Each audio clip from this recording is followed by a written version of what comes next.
Hi everyone, welcome. It's Chris Petri. Thanks so much for coming by. We're going to have a great time today. We're doing a couple different compositions that we're just going to have fun. This is the Extreme Beginner Series where you're just starting out. It's absolutely awesome. This is the most fun time you're going to have with your watercolors because you're just starting out, so you're just having a fun time. You don't care.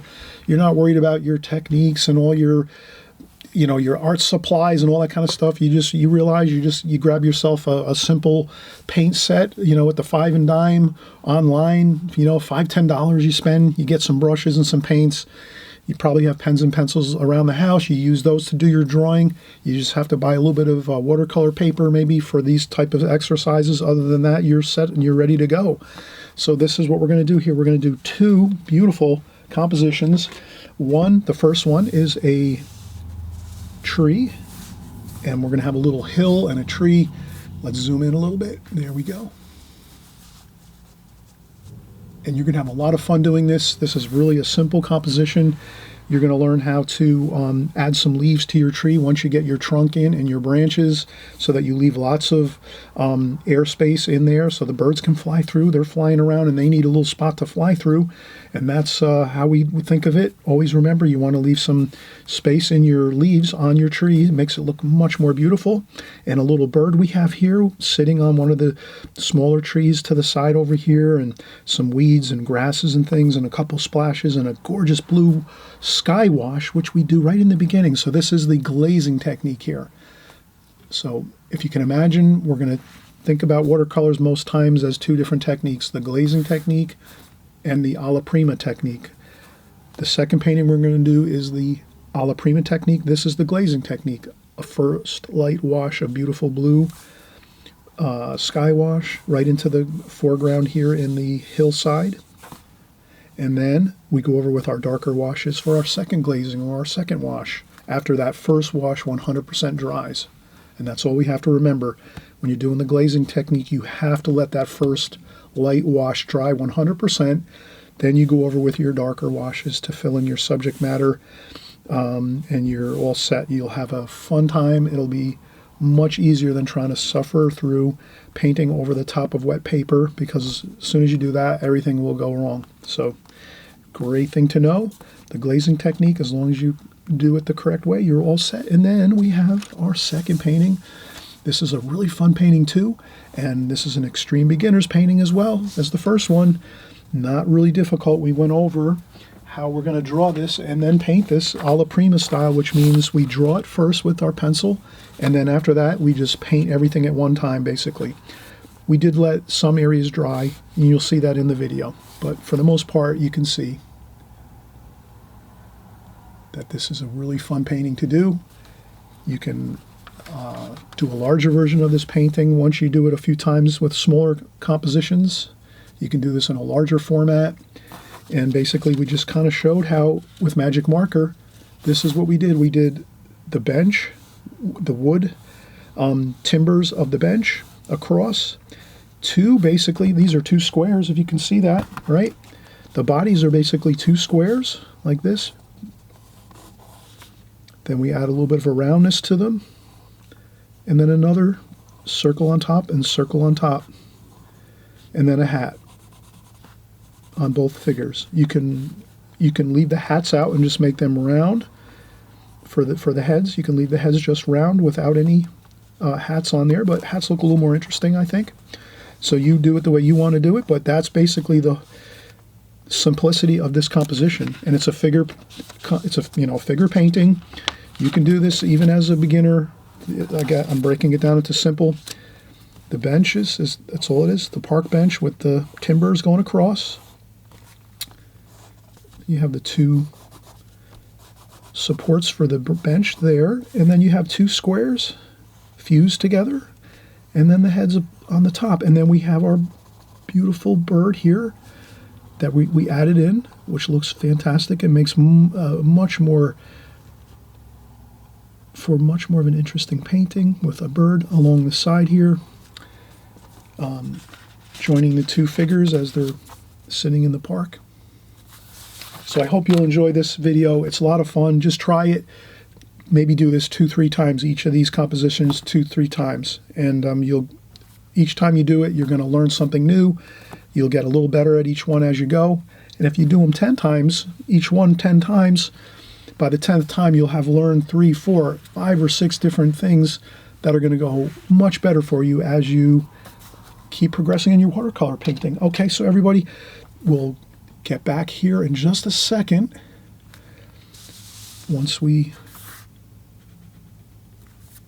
Okay, so we'll be right back. We'll do these paintings. We'll do this one first, and then we'll do this one second. And again, have a great time with this. Enjoy. And I'm going to cover all the steps that you need, all the techniques, all the colors, everything you need to do these both will be in this video. So you don't have to worry. You can just follow right along. Okay? All right, we'll be right back. All right, we're back and we're in business here. We're actually getting started. You saw all the finished paintings we did in this video in the very start of the video. So this way you can kind of review what the paintings are in this video, and this way you can pick and choose which ones you'd like to work on. These are going to be fun. It's always good, I think, especially when you're beginning in watercolor, if you can paint in smaller sizes. It's kind of good because it focuses your energy and your mind into a smaller space, which is easier to control. Whereas if you had a large sheet of paper and you're trying to work on a large sheet of paper, it's going to be a little difficult at first. But I would definitely say once you get a good hang of doing some smaller compositions like this after a while, maybe a year, you can start getting larger sheets of paper. And I'm not saying this is the definite size you have to use for smaller type compositions, but this is kind of like a nice, I feel this is a good size here. This is like a 4x6. Let me see here. Let me get my ruler and check on this. Approximately a 4x6. Yeah, 4x6, I would say. Yeah, 4x5.5, 4x6. So a 4x6 is a really good size to do some compositions on a consistent basis every week. When you have time, maybe you have more time to paint, maybe you have less time, but you're probably really going to have a better success if you're working in smaller sections like this, and you'll get the feel of the watercolor medium probably a little easier too. And again, but don't shy away from doing larger if you want to. If you want to do larger sheets of paper, you just have to use bigger brushes, and you have to work a little faster, because when you're putting down a larger wash, it starts to dry, and then here you have more of a focused area where you can kind of keep an eye on everything. Once you get a larger sheet of paper going, it's a little more difficult. So let's get started here. First one painting we're going to do here is we're going to do like a simple tree with some brush and some bushes and some twigs and some grass and things like that. So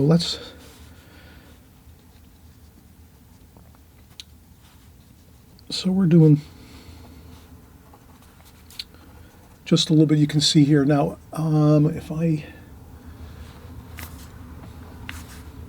Okay, what I'm going to do is a preliminary sketch first, and then I'm going to go over it with a darker sketch. So what I'm doing basically, it's probably hard to see with my lighting, the really, really super light sketch I'm doing, but essentially you just want to do a super light sketch to get everything where you want it on your paper. So here I'm getting in my bushes over here, and then I'm going to do I'm going to do a nice tree over here, and I'm going to have it lean this way, the tree, and it's going to go like that. It'll almost reach the top of the paper. That's one thing I want to keep so you'll see that I'm just going to do some of the branches. I'll do probably most of the branches with my brush, but I just want to get the overall where the branches are going to be, where the trunk of the tree is, and some very light indications of some of the leaves on top. Just like that. Okay, so that's about it. Now I'm going to go over darker now with my pencil line just to show you what I did. So super light sketch first. You can kind of see it a little bit on camera. Now I'll go over with my darker drawing, just so you can see the basic lines of what I'm doing. So this is an interesting kind of a vignette. So we have And then we're going to do our tree shape here. There's the tree trunk, some of the twigs going up. I'm not doing all of them with my pencil. I'm going to do some of them with my brush, so we don't have to get too involved with painting every branch and twig. We'll do that with the brush in a few minutes. Okay, so that's basically a simple rendition of a tree here along a little embankment with some, we're going to have some, I'm going to do just a couple weeds like that and a couple twigs and some interesting, like that. And then we'll have a little bit of clouds up here. So we'll just remember to add some clouds over here. And we'll make the clouds kind of like in the same angle as the tree. So the tree's kind of leaning like this. And so we just kind of make the clouds kind of in that same angle versus maybe going straight across. We'll kind of make the clouds on an angle, the cloud shapes and sky washes. And you'll see as we go along here how we're going to develop this. And again, it's just a small composition, and maybe we're going to have another couple of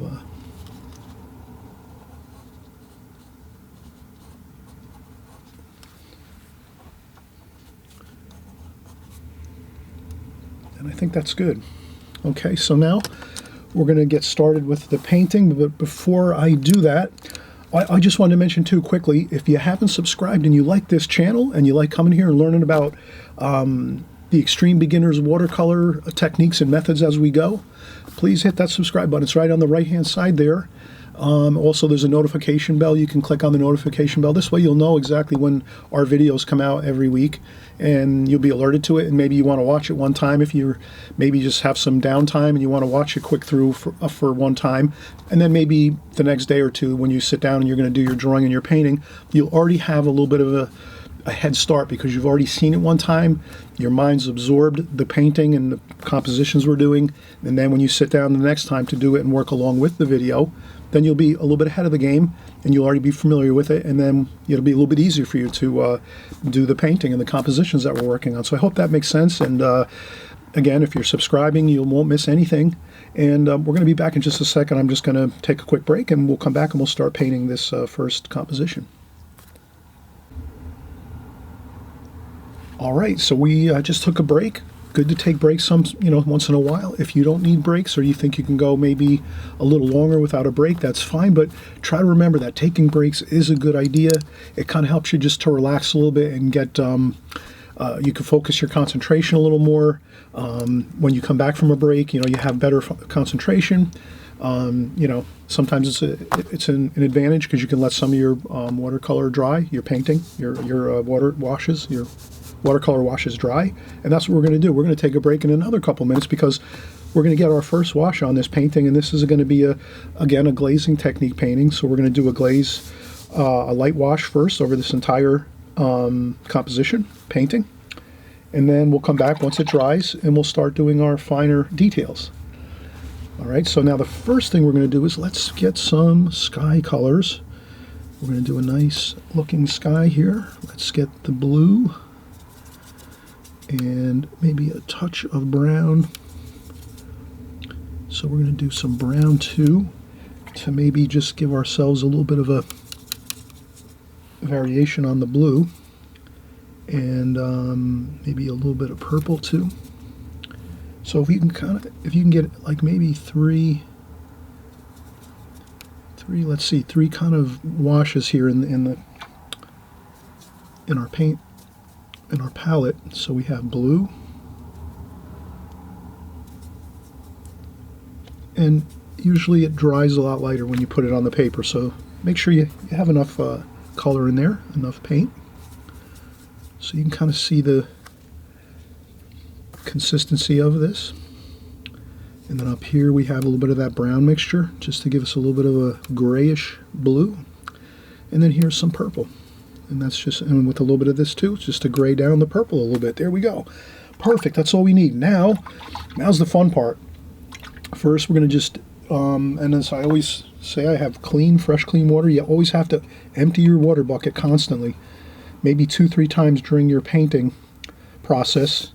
you're going to be emptying this water container that you use and putting in fresh water. And it doesn't have to be a lot. All you need is maybe an inch of water on the bottom of your water pail. And you can use plastic. I use these all the time mostly, the collapsible Holbein water buckets. They're made by Holbein. They're great. They're light. You can squish them down and take them with you if you're going to go out into the park and do a little painting, or in the backyard, or wherever you like to paint outdoors. And so again, fresh, clean water, just a little bit, 1 inch. Keep an extra bucket, or if you have a sink close by, you can pour your muddy water into the sink, and then you add some more fresh water. And I like to also, I use a fan brush here, like an old fan brush I have. And usually what I do is when I'm done painting and the water gets muddy and murky, then I just take my brush and kind of swish it around very carefully on the bottom to get up all the sediment, so that when I do dump this, I have a bucket in my studio next to my art table here. I'll take that and I'll dump the muddy water in after I've stirred up the bottom, just to make sure I get all the sediment, the paint sediments off the bottom of my bucket, off my painting container here. And then I pour fresh water in, maybe an inch on the bottom, and it's ready to go. So we have that. And we're going to start again here.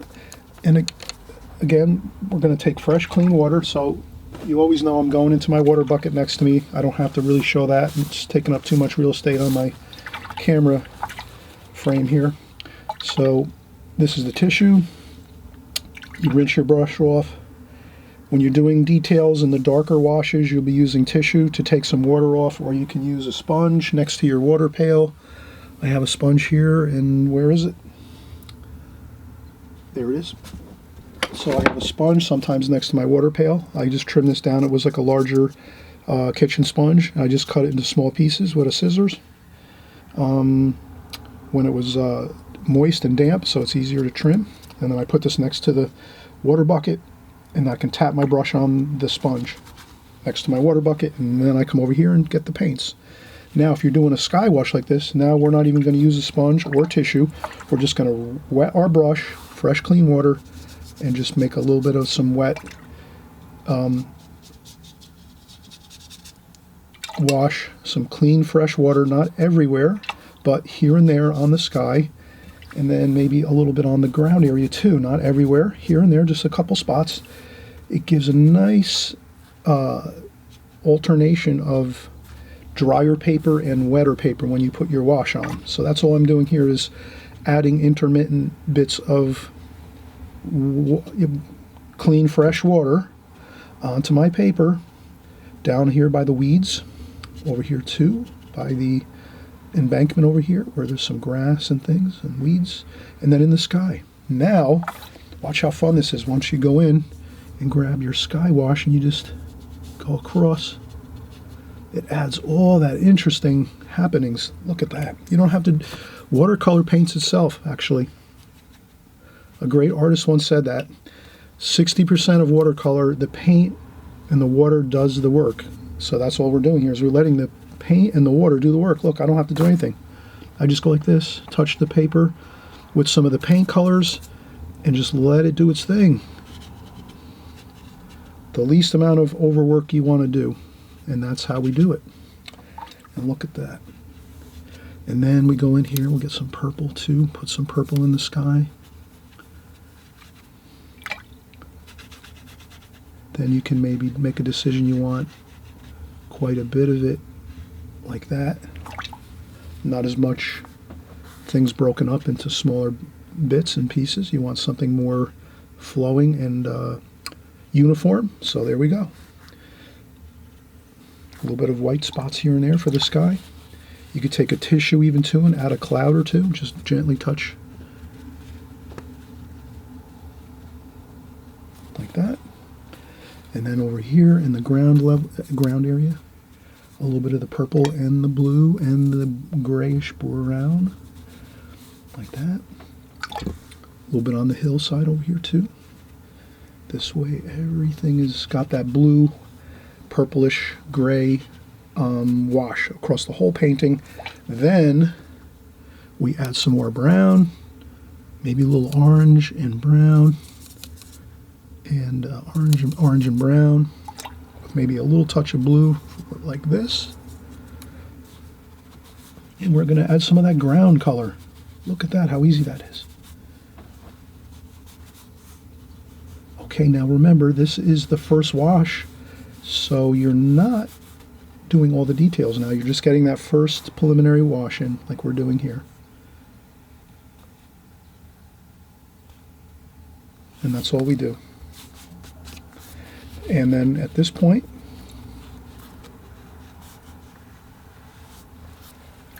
we let it dry. So again, we're going to take another break and let this dry. We have to let this dry.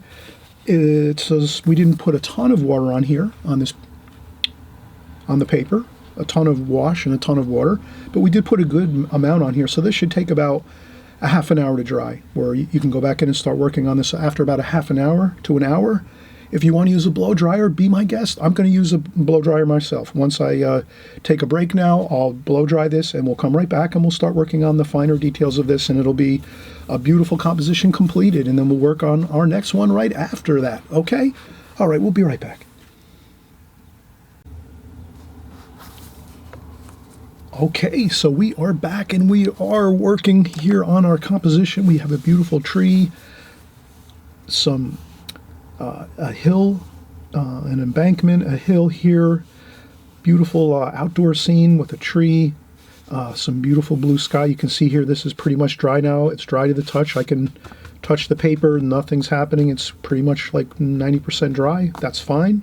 Now what we're going to do is let's take some paper towel. I usually take my paper towels and I tear them in half, so I have some paper towel here, and then I just go in, dampen it with the water that I have in my bucket, and I just lift up all the paint that we've used, because you want to start with dark paint.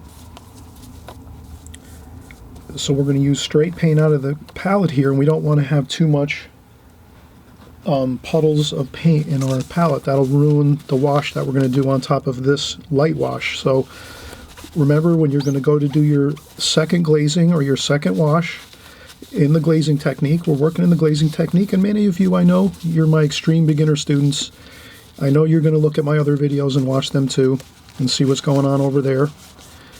And there you'll always hear me talking about and squawking about alla prima and glazing technique, the two main techniques in watercolor that I feel are the two main techniques pretty much. Here we're using the glazing technique. For first wash is a super light wash of color and water. You set the tone of the paper, the colors, and you cover the whole sheet of paper for the most part.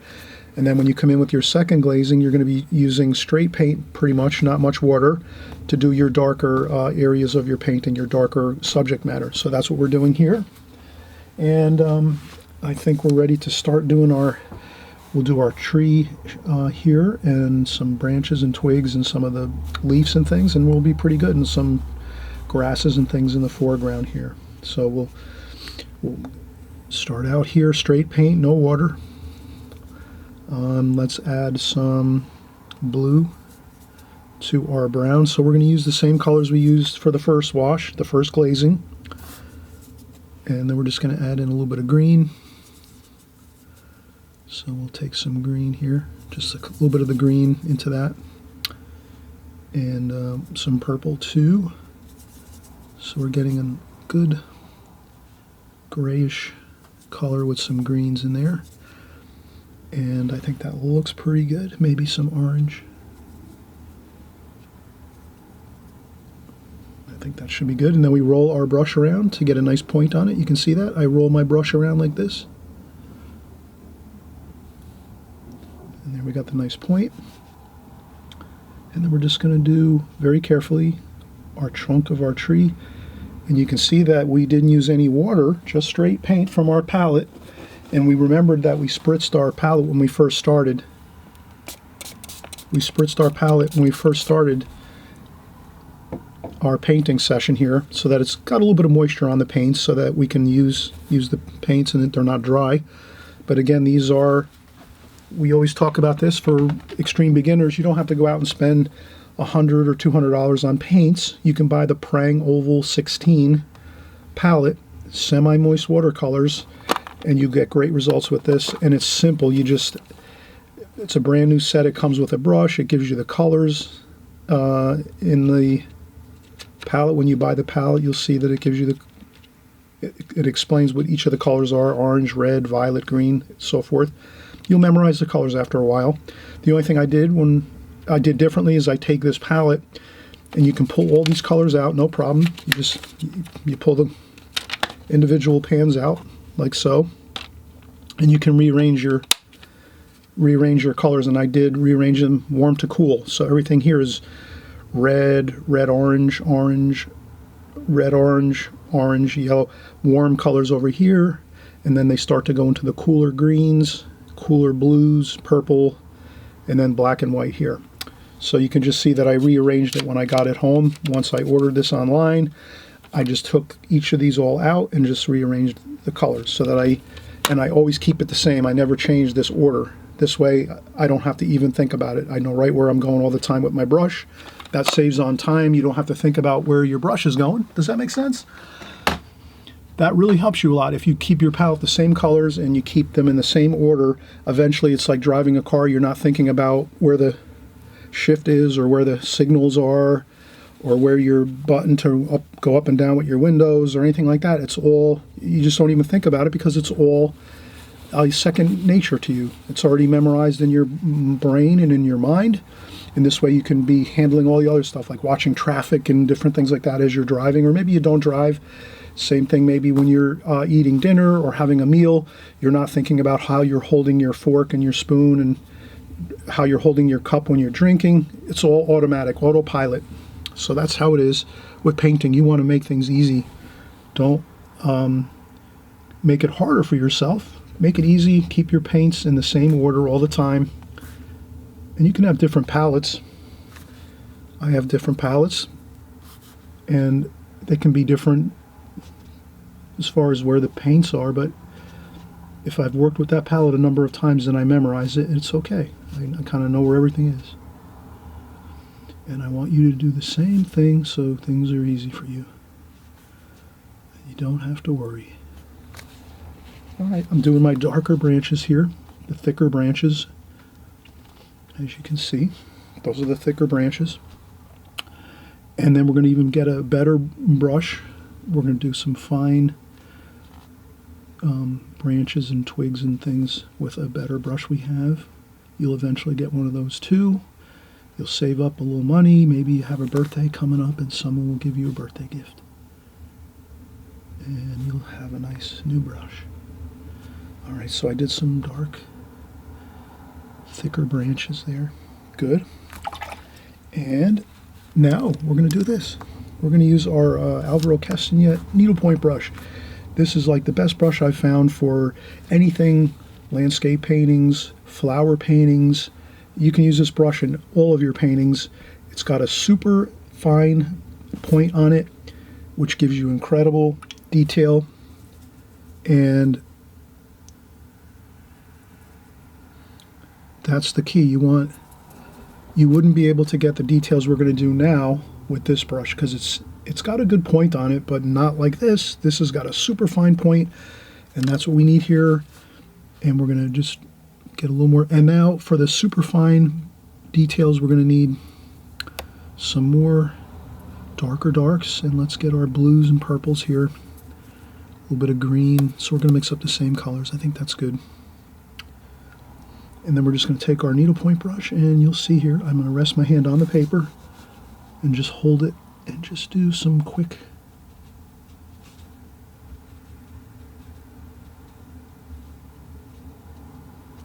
pick up some more paint.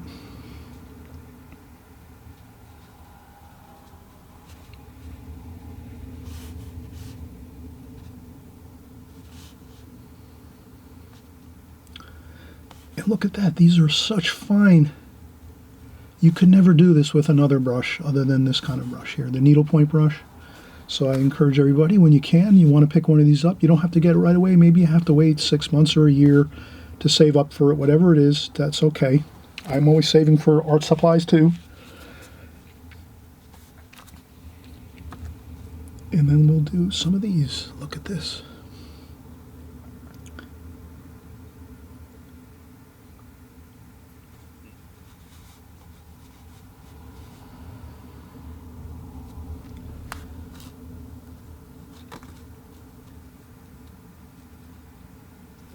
And that's all we need right there.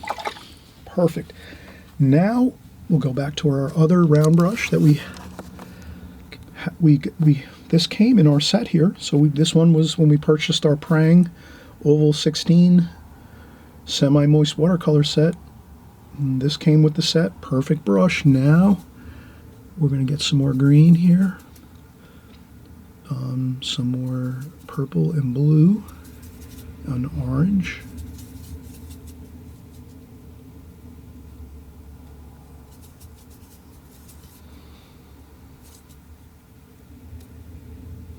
And you can see I'm just mixing up that darker mix of all the same colors, blue, a little bit of purple and blue, green and brown. And that's all. Now we're going to take our brush and we're going to scrub. Now this way, for this part where we're going to do the leaves on this tree, you're going to want to hold your brush like this. You don't want to hold it like a pencil anymore. So we've been holding the brush so far. Everyone, you're probably like me. You're holding your brush traditionally like you would hold a pencil, and that's how I hold my brush most of the time. But here's when you have to change up a little bit to get the good effects of your branches and trees. You have to hold your brush like this now, like this, versus like a pencil. You have to switch it up and hold it like this, and then you want to gently scrub on the paper. And you want to scrub to the right like this. And just in a couple spots, not everywhere. Practice this a little bit, have fun with it, don't get stressed if it doesn't come out right the first time. Then once you get that on, the first few goes of it, then we go in like this. And then you can add in with your regular technique of just resting your hand onto your paper, your pad of paper, at your table or in your lap, however you're working. And then you can add in some other. But the key for this, the most important thing out of all of it is do not fill in all of the branches with leaves. Leave lots. Can you see how that looks? Lots of airspace in there for the birds to fly through. Yes, that's why we leave those holes. You got to leave plenty of holes for the birds so they can fly right through there. Sometimes they don't want to go around. They just want to keep going straight, and they just go whoop right straight through there. So do that. Remember, do not paint that whole thing in, that whole tree shape, your leaves and all that. Leave some spots for the birds to fly through. And we're even going to have a fun time here. We're going to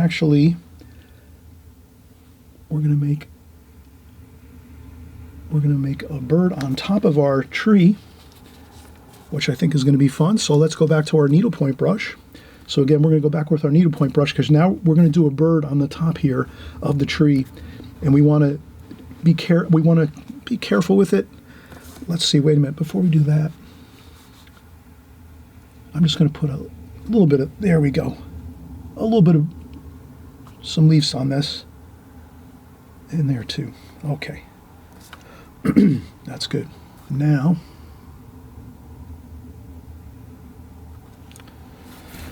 okay, up here we're going to do a bird. What did I do? I went to my cell phone, looked up birds, pictures of birds, and there we go. So then all I do is I've looked up pictures of birds on my cell phone, and I'm going to set it right on my table over here. And I'm just going to copy one of them, the one that I think would look the best in the tree here. And I see my favorite one I like, and that one is up here. And then the thing too, when we make a bird in this picture, which I think is really going to look great, you could put it up top here. Maybe you want to put it. Maybe we'll put it down here. Maybe the bird is kind of like over here. He's kind of sitting over here on this area of the painting. Maybe on this little bit of trees and the smaller tree over here.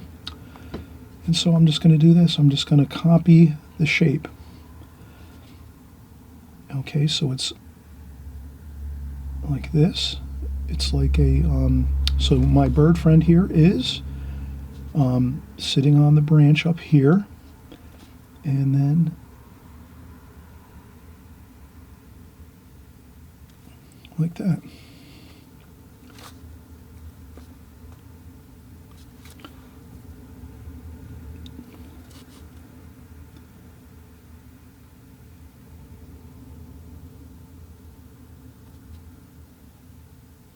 And I just take my time carefully. So we have the head of the bird here, and his wings over here, and he's on the branches over here.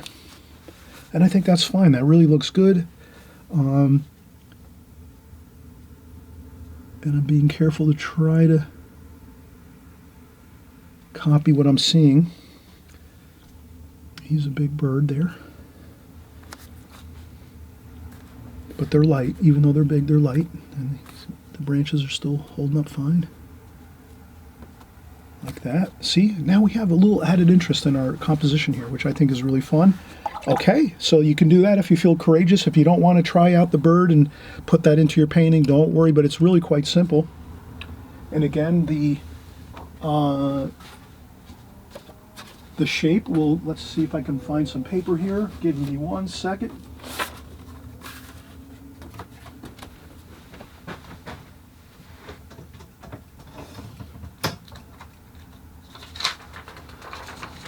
I'll just use some printer paper here. So when I copied the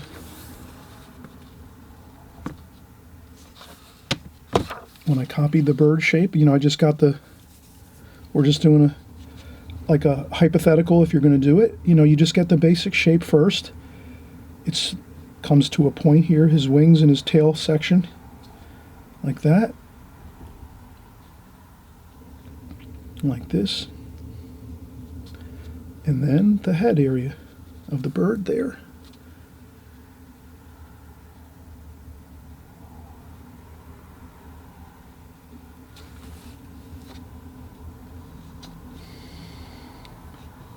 And you can practice a whole bunch of these on some printer paper. That's what I have here, printer paper. But so you could try this a few times before you do it on your painting. And then when you go in to do it on your painting, it comes out so much better because you've, excuse me, you've already tried it a few times on some practice paper. That's all. That works with any type of subject matter you're painting. If certain things are kind of more easy, sky washes, those are a little more simple. But then once you get into like some other things like maybe figures or birds or animals or dogs or cats or whatever you like to paint, if it's something a little bit more difficult or intricate like that, you try it on some practice paper first, get the feel for it, and then you put it into your painting, and that's all. And it'll go 100% better. So we're almost finished here on this composition. We'll get started with our next one in just a few seconds. Let's just get a few more little bits of grasses and things. And then here I'm going to do what I like most often is pick up some paint, dry it off on some tissue so my brush is a little bit drier. And then we do this. See? And that looks a little better. And this is kind of a very subtle kind of painting. I don't have a lot of colors bursting everywhere. It's kind of subtle. You can see it's mostly grays and blues, and so you can add a little more color like I'm doing now. You can add a couple splashes down here like that. That always looks good. Splashes up here in the tree area. And you know, some more color over here with some of the orange and then the grayish colors that we already had, that we had mixed up there in the pan. Okay, so that is about it. So I hope you'll have a great time with this composition. You know, if you have a couple bad brush strokes there, blot them up with a tissue. Not a problem. And again, a couple more splashes. There we go. We've had a wonderful time on this composition. We're going to start with our next painting just in a second, but let's lift, and you'll see the value of taping your paintings. Okay, I had some tearing issues here. My paper is a little inexpensive paper, so it's going to tear more easily. And I think this tape is a little too harsh. It's got too much tack to it, as they say. So the best thing to do when you're tearing your tape is Make sure you're kind of keeping it on a 45 like that. Very carefully hold your paper down and try not to let it tear up the paper on the other side there. Might be able to do this and get away with it. Let's try it up here. I don't want to tear up the sky. Alright, so we got away with 3 sides going okay, but I was too fast on the first side over here and not that careful, and you saw what happened. I tore up some of this area, but that's alright. It's a composition, and always remember, be very careful when you tape your paintings, your compositions, and if you're using these types of tape you get at the big box stores like the Home Depots and Lowe's and all those type of big stores. These are painter's tapes that professional painters use. They're made for putting on painted walls so that it doesn't tear the paper and paint off of walls that they're working on in people's homes. So this is better tape to use. This will not tear your paper up. This green and purple. I think they're made by 3M, or also frog tape. Yes, this is frog tape, the green, and this purple is Scotch, or no, 3M. So different companies make it, but you'll find them in the hardware stores, the big box stores. Painter's tape for fine moldings and trims. Any of the people at the store in the paint department will help you find this. They'll know what you're talking about when you ask them about these purple and green tapes. Okay, so let's take a quick break and we'll get started with our next composition. Everybody, thanks for coming by again, and we're having fun here as always. fun, and it's exciting. Watercolor's a great medium. You're going to love it, and you just keep working on these compositions like this and you'll get the feel for the medium and you'll be off and running like there's no tomorrow. Okay, so let's come back. We'll get started on our next video, our next composition. All right, we're back and we're starting our second composition, everybody. We're going to enjoy ourselves here and do a little figure painting work. And even though we're working in the Extreme Beginners series here, there's no reason why you're not going to be able to do some figure work, some figure painting here. This is just going to be a way to build up your repertoire of some of the paintings you're going to be doing. You might work on this painting a number of times. You might do it in different colors, schemes. You might do a large version of this. You might do a smaller version like we're doing here on this composition. If you do the same painting over and over, but in different ways, like, you know, maybe a larger sheet of paper, a smaller sheet of paper, some different colors, you know, mix it up. After you do it 5 or 6 or 7 times, then you're actually way ahead of the game because you've practiced a simple composition over and over again.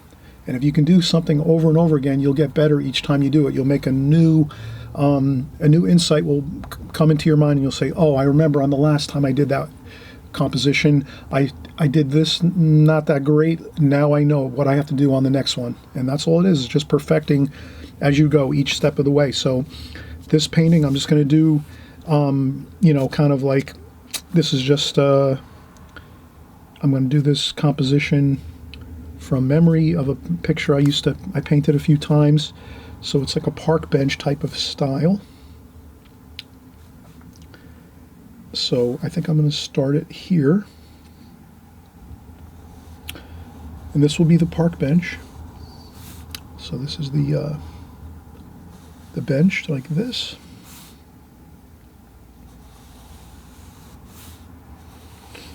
That's all. So we have the bench like so.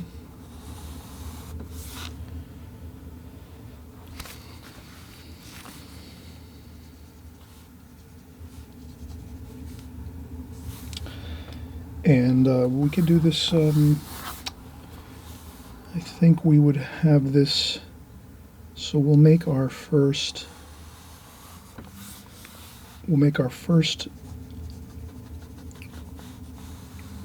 wood bench timber over here and then over here.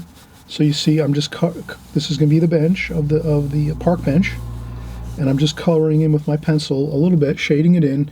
So I know when I go to paint that I'm going to use these as the dark part of the bench here, these where I'm shaded in a little bit. You'll never see the pencil lines once we start doing the painting. And then we're going to do 2 figures next to each other, and we're going to do this. Let's start it out. Okay, basically, you're just doing a rectangle here and a rectangle here with a little bit of a slope by the shoulders. But basically you have two rectangles, that's two people. And then this one here, this is the female figure. She has a scarf on. It's winter time, it's kind of cool. And it goes over this way. And so they are on the bench here and they're sitting. And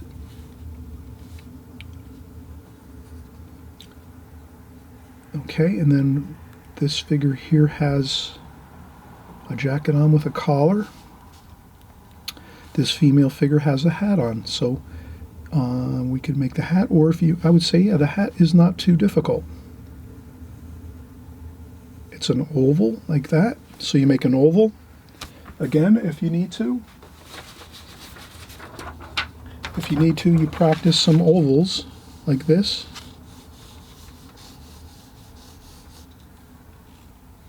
So you practice some ovals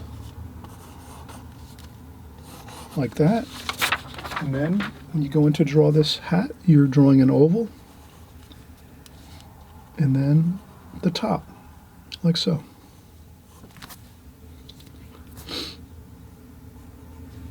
And over here, this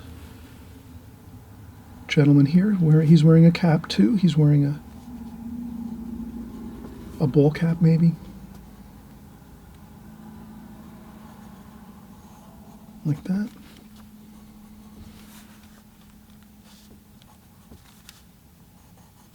Like so. And his figure goes down like this on the bench, like so. And there you have it. How simple is that? Now what we're going to do is we're going to make this a painting where we're painting into the light. So the light's coming this way, the sunlight is coming this way, so we're just going to see the silhouette of their bodies. And so we can leave our colors we mixed before.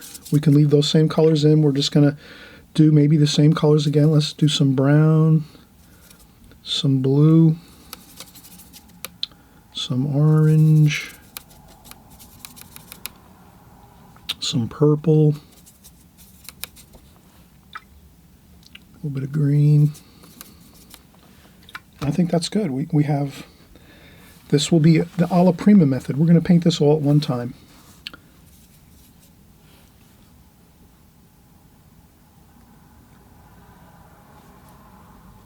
And you can see how I'm going to do this.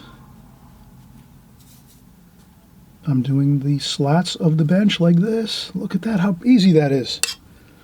So you paint your bench timbers that go across like this.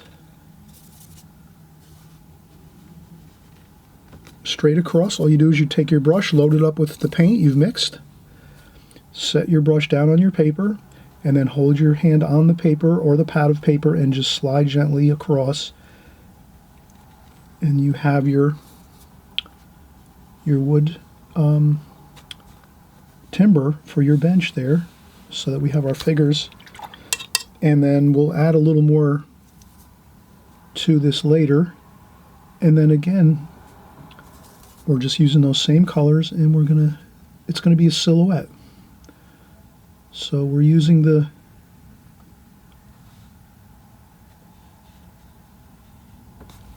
we're going to fuse everything together. You can see how I'm doing this, right? I'm just painting this all at one time.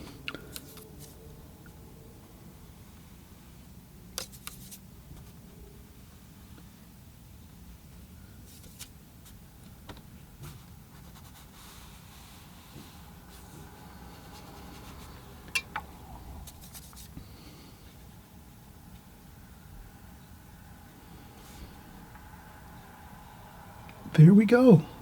Everything, one time. Alla prima method. We're painting everything at one time.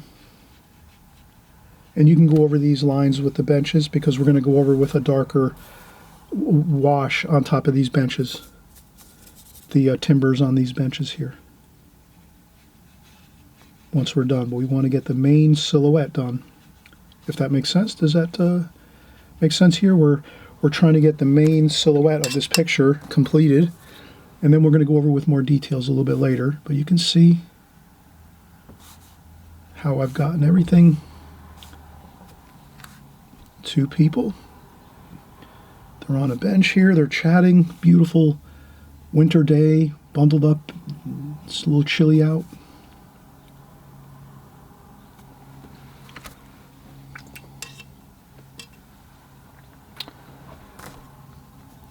Okay, we're going to take a break, everybody.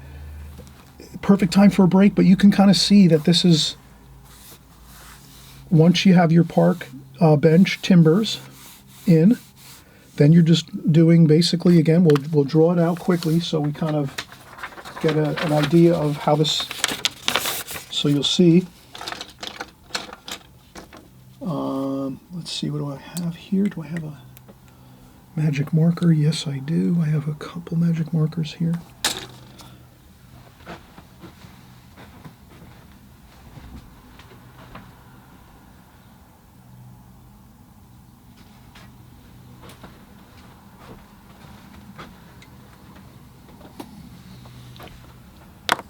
Okay, so again, the park benches, the boards for the bench,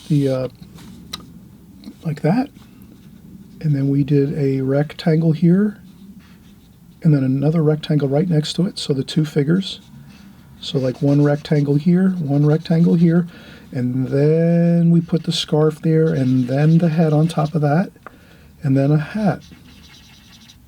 You don't have to put the hat though, you could just do a round head, and the same here. There's a bit of a hat here, like that.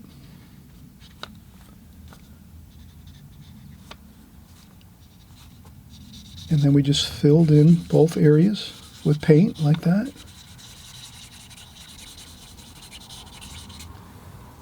So you can kind of see that, right?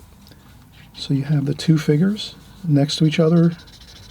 Keep them both fused together, like that, so there's no airspace in between them, or, you know, you won't want to be seeing any light through the, we want to have them sort of, they're leaning against each other, and there's no space between them.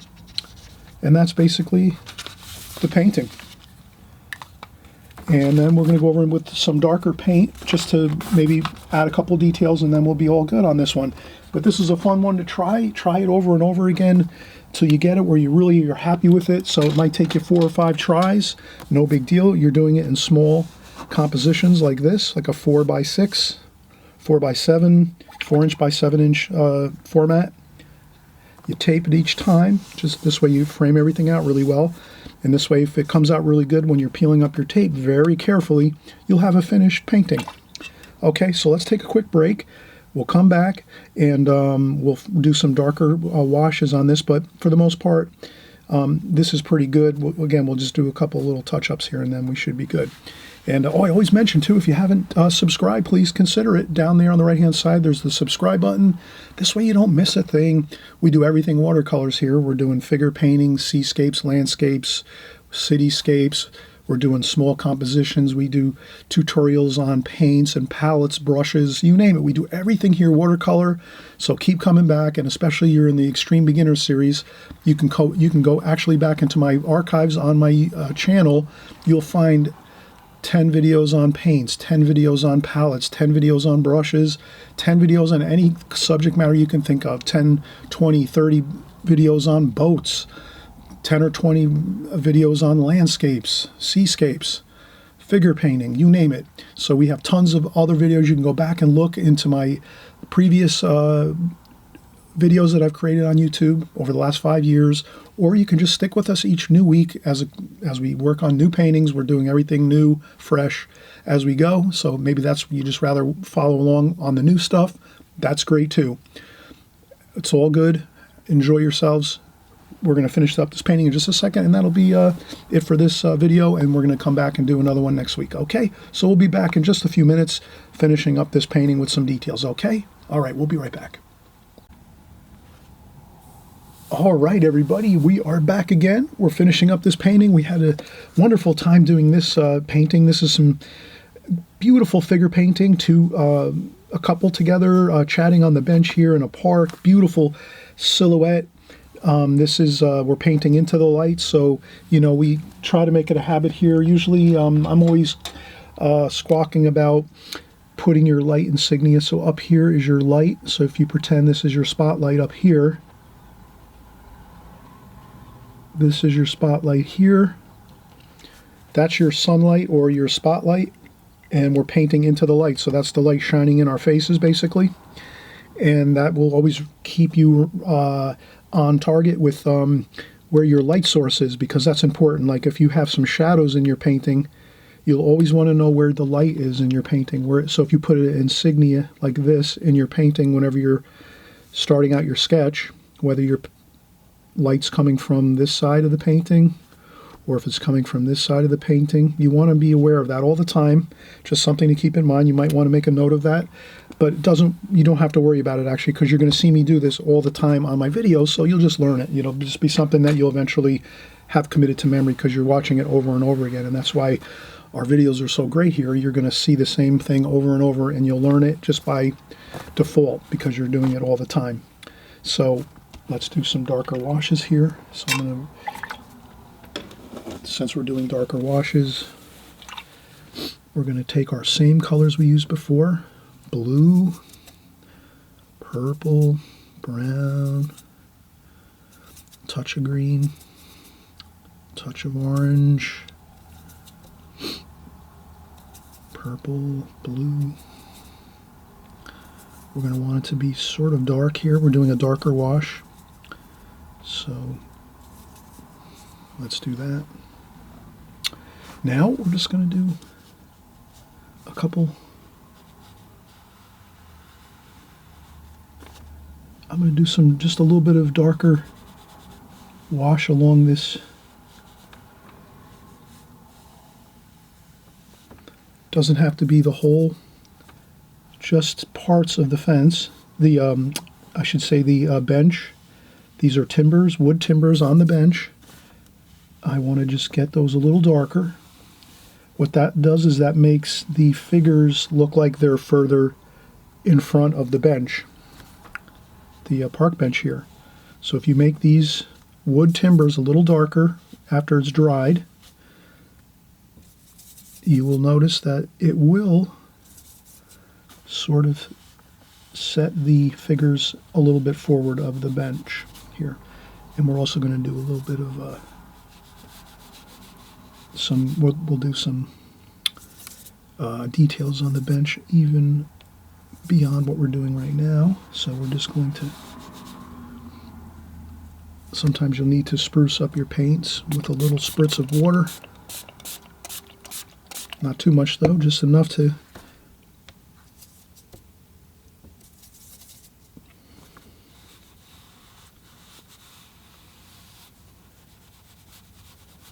and then I'll make sure I go right along that tape line. Does that make sense? I'm just going over the tidbits of information that are going to help. Like if you're doing this for maybe you're going to make a occasional card or like a holiday card or a birthday card, something to that effect. You know, you would make sure you're painting up to the tape really well, like that. And I'm going to do a little bit of more darker. So I'll rinse off my brush, dry off a little bit of the water.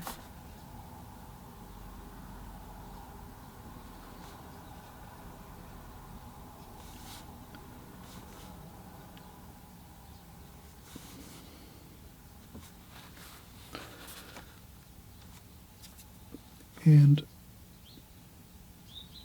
if we add just a little bit of details like this with a little bit of a darker wash, does not have to be a lot, just a couple things here and there, a couple little spots of wash where we're making things a little darker.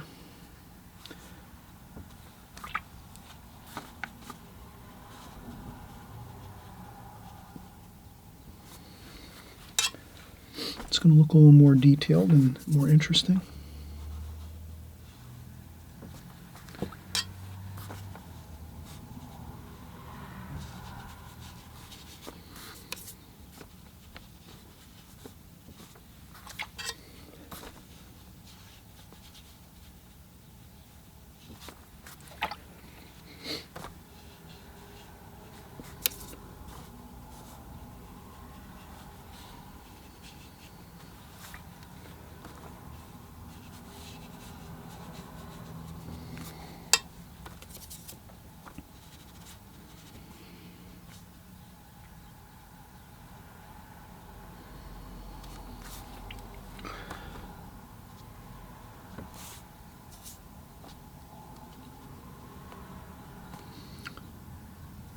And if you see a little bit of detail, you can also add that in. Blue, purple.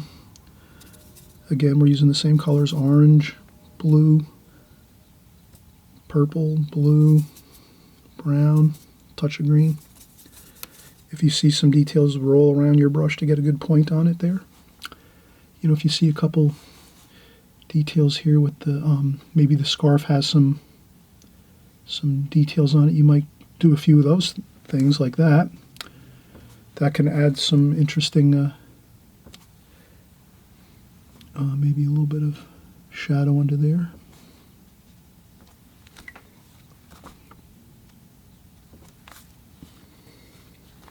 We might add just a little bit with a tiny bit of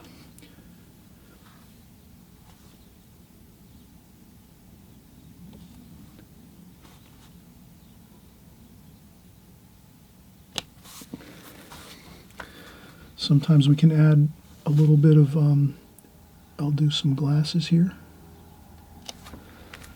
I don't know if you can see that. We'll zoom in a few minutes.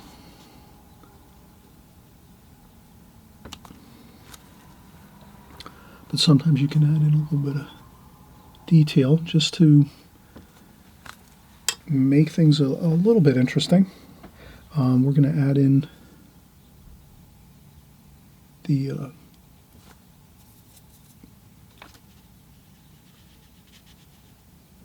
this is some of the metal that holds the wood together for the bench. So we'll put that in. And why not? Let's do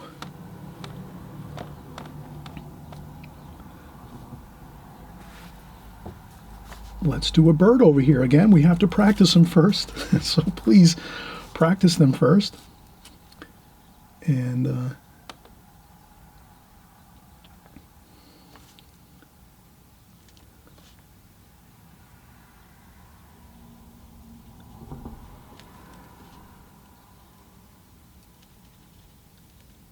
this very lovely and fun bird is just hanging out with everybody here.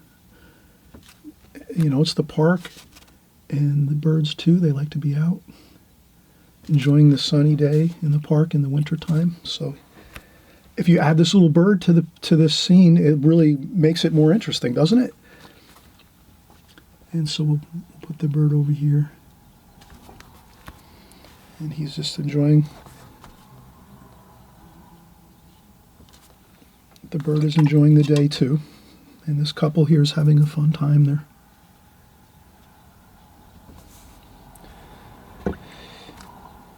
And I think you'll have a fun time doing this type of painting. It really, and again, if you need to add some more details, dry off your brush and just use straight paint. Don't use any water. That's all you have to do when you roll your brush around to get a really good point, or you can use the needlepoint brush too we use. So here I'm just kind of doing the glasses for this gentleman here. And we did an eyelash and a little bit of the nose on this figure's head here. And for you extreme beginners out there, trust me, this is a painting. You don't have to do these fine details if you don't want to, but I don't think they're that difficult. And let's zoom in just so you can kind of see. What we'll do is we'll zoom into this once we, at the beginning of the video. So at the beginning of the video, you're going to see more of the details on this. I'm going to cover that.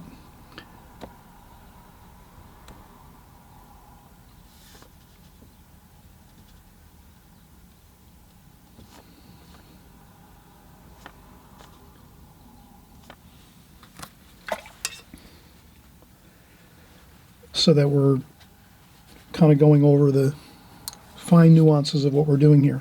So the last thing we'll do here is we'll remove the tape. And again, carefully when we remove our tape, we'll remember to hold our paper down and then try to do it on like that 45-degree angle. Can you see that?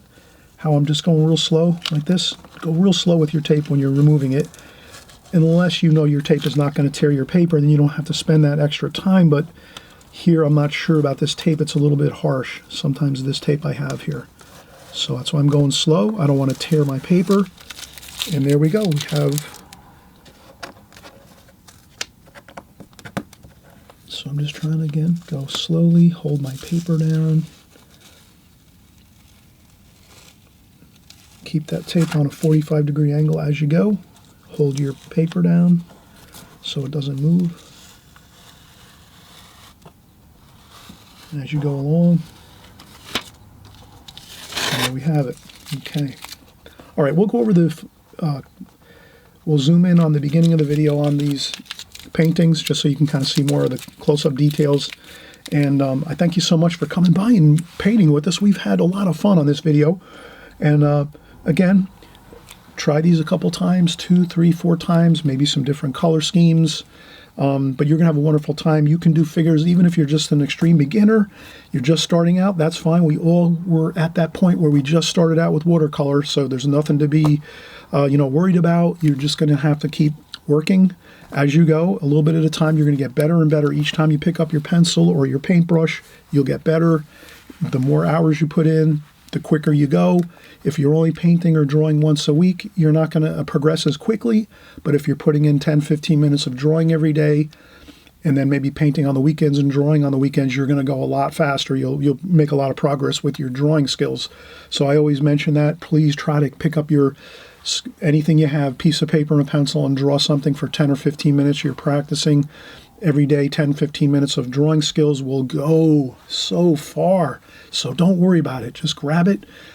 Pencil, pen, anything, piece of paper, printer paper, napkin, whatever you have laying around, and just draw something for 5 or 10 minutes. It'll help you to get better at drawing, and that's the key here.